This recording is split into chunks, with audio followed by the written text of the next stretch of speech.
last one. No, let's just Let's roll. going. Okay. Yeah. So this one's special because this one I went for a run the other day, and I was just jogging, back here in the neighborhood, and I jogged past a funeral home that had a free book library, like little box down by the sidewalk. And it was like, just, take a book, leave a book, like whatever, Yeah. right? Just a little community exchange thing. I was like, all right, I got to see what's in this, right? And the same day I had gone to Savers in the morning to pick up these other books. So I open up the box and I'm like looking in, and I see like a couple of books here, and I'm just like, visual history of Rome, like whatever, okay. And then off in the corner, the right corner, upper right corner, tucked in together, clearly one person had been like, these are the two books I'm giving away, right? Tucked in together were these two, The Seat of the Soul and the Kama Sutra. So naturally I came home with both. Figure they were a couple there. Long forbidden, this unsurpassed guide to erotic love is still shocking after 15 centuries. Well, fortunately I have not yet read the Kama Sutra, so I can't really comment on that book. But this book, I made it through like the first 3 pages of the introduction, and he'd already blown my mind 6 times. Like 6 distinct times, like I can point to and be like, that opened a new door of my understanding. That opened a new door of my understanding. That's a new word for something that I knew was there and like could feel and like was trying to come up with my own, lexicon for, and like he just gave it to me. Like he knows, like he's a step ahead, right? Again, not a new book. Seat of the Soul, 1989? First Fireside Edition, 1990. So this one is pretty amazing. I really feel like I manifested it. Like, I really feel like consciousness knew that I needed to access someone else's thoughts about this type of topic and find more language, really to describe it. So with this guy, to sum it up, he talks about moving the evolution of humanity, moving from being 5 sensory humans to being multi-sensory humans. One's not better than the other. There's plenty of 5 sensory humans alive and operating in a 5 sensory state right now. And multi-sensory isn't necessarily better or worse, right? But it is expanded. A multi-sensory human has expanded access to the world around him because he's not limited to the filters that the 5 senses represent. So I was like, boom, 5 senses as filters. Yeah, okay, I've thought of that before. But specifically in like the context that he's describing, right? It's this idea of the world is all energy and it's all stimuli. So like we're constantly getting bombarded with energy. And when we shut everything off and limit our senses to 5 and believe that that's all that's real, we're literally just pulling from 5 little currents of energy that are filtered down out of this whole universe of information that is speaking to us at any given moment. So that's a very limited way with which to engage with your experience of reality. Becoming a multi-sensory human opens up access to a lot more information that is available in your environment. And it doesn't come through your 5 senses. It comes through other channels. And a key part of shifting from being limited to 5 senses to becoming open to multiple senses is like creating space and entering into a state of allowing for like that additional information to come. So like you were talking earlier about how you felt like you had been expending a lot of psychic energy pushing down like stuff that you weren't ready to face, right? And then when you're like, no, I'm done pushing down, like I'm just gonna let it express, like let it all come up, like clear space for like let it out, then all of a sudden all this extra psychic energy is available to you. Yeah. That's psychic energy that you can use to interact on expanded levels with your daily reality, have expanded access to the information that your world is like naturally serving up to you on a regular basis, right? So that's the foundation for when I was talking about how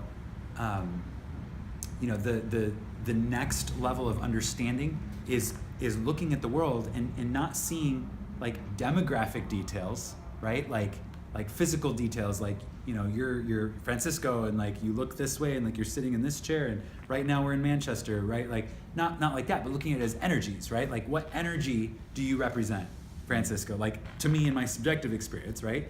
And then being like, okay, well in the broader scope of my life, like me meeting you with you today is inviting like whatever energy you're bringing, more of it into my life, because like now I'm like creating space in my experience of time to like allow this influence to happen, this exchange to happen, which means you're going to take on like more of my traits, I'm going to take on more of your traits, because like that's what an energetic exchange is, right? So it's like this whole thing, and by creating space for that to emerge creates access to new and expanded levels of consciousness or of seeing, right? So that's where when you start thinking about the world from a multisensory perspective, that's where you can start to look at situations in your life not as names, faces, stories, details, but as energies, outplaying of energies, expressions of energies.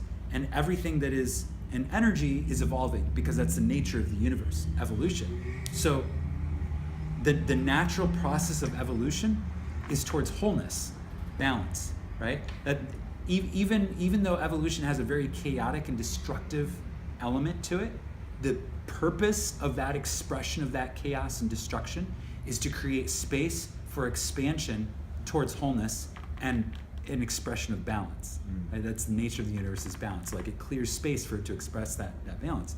So accessing multi-sensory perspective enables one to see that expression of balance woven throughout the experience of daily reality, right? Like rather than like things just being coincidences, like, oh, I just happened to see like this newspaper laying on this bench that had these words on it and it like triggered this thing. Like that's not an accident, that's an expression of universal energy that is organized at a higher order than what our five senses could ever hope to begin to access. So as long as one is very limited in their scope of interaction with the world, this higher level of consciousness isn't going to make sense, and it might even seem like you know, out of touch, right? Because it's literally a realm that is invisible to the five senses, but perfectly visible to someone with expanded senses. So really the key thing I walked away from just in the introduction of this book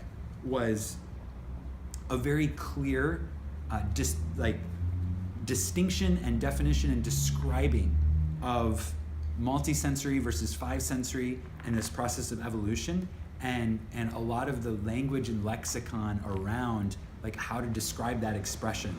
And even the term multisensory versus five sensory, you know, I was using saying things like, you know, how awake is a person, like, oh, that person's like still pretty asleep, right? But that's a word that has a lot of different connotations, and it's not the clearest definition. But I could say, oh, he's very much locked into five senses right now.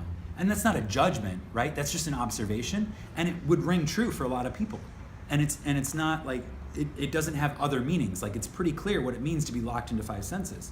Or like pretty tuned into the multisensory thing. Like that's a way of saying like very awake, like very conscious, very, very much embodied and aware of their incarnated state, right? Mm-hmm. So it was very provocative in that regard, like bringing the language up, bringing some of the principles up.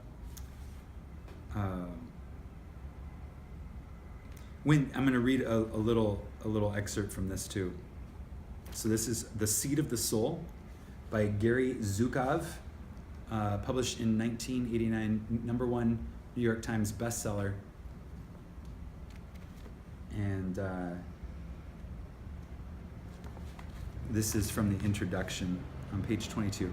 It says, when the physical environment is seen only from the five sensory point of view, physical survival appears to be the fundamental criterion of evolution, because no other kind of evolution is detectable. So if you look at the world, who was that? Darwin, right? Darwin talked about the evolution of species, right? If you look at the world five sensory with an understanding of Darwin, it really appears like the only reason why evolution exists is to ensure ongoing survival of the fittest, right? It's all about survival. Like let's just keep things going. And that's true, but that's like this much of like the full expression and like conceptualization of what evolution is as a force, right? A very, very tiny amount of it is about survival. And there's all of this access to all of these other things.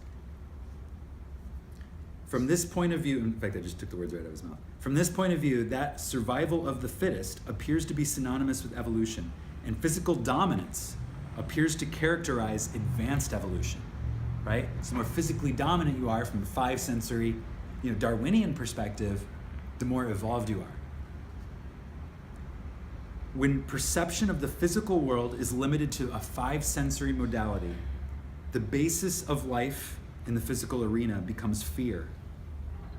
Power to control the environment and those within the environment appears to be essential.